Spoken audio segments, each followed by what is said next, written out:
Thus the heavens and the earth were completed, in all their vast array.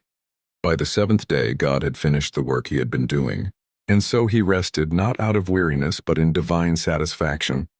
He blessed the seventh day and made it holy, a sacred pause in the rhythm of creation. Now this is the account of the heavens and the earth when they were formed, before any shrub had appeared on the earth, before any plant had yet sprung up.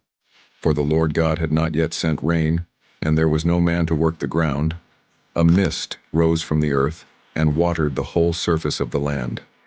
Then, in a moment of intimate creation, the Lord God formed a man from the dust of the ground, soft, reverent tone, and he breathed into his nostrils the breath of life, and the man became a living being. The Lord God planted a garden in Eden in the east, a place of beauty, abundance, and peace. Trees pleasing to the eye and good for food filled the land. And at the center stood two trees, the tree of life and the tree of the knowledge of good and evil. A river flowed from Eden, watering the garden, dividing into four great rivers that nourished the earth. God placed the man in the garden to work it and to take care of it. Firm, clear tone.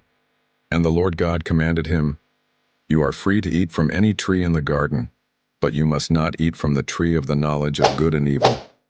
For when you eat from it, you will surely die." Then God said, gentle, compassionate tone, "It is not good for the man to be alone." So the Lord God formed every animal of the field and every bird of the sky and brought them to the man, to see what he would name them. And whatever the man called each living creature, that was its name. Yet among them all no suitable helper was found. So the Lord God caused the man to fall into a deep sleep. And while he slept, God took one of the man's ribs and closed up the place with flesh. From that rib, the Lord God made a woman, and he brought her to the man, joyful, awe-filled tone. The man said, "This is now bone of my bones and flesh of my flesh.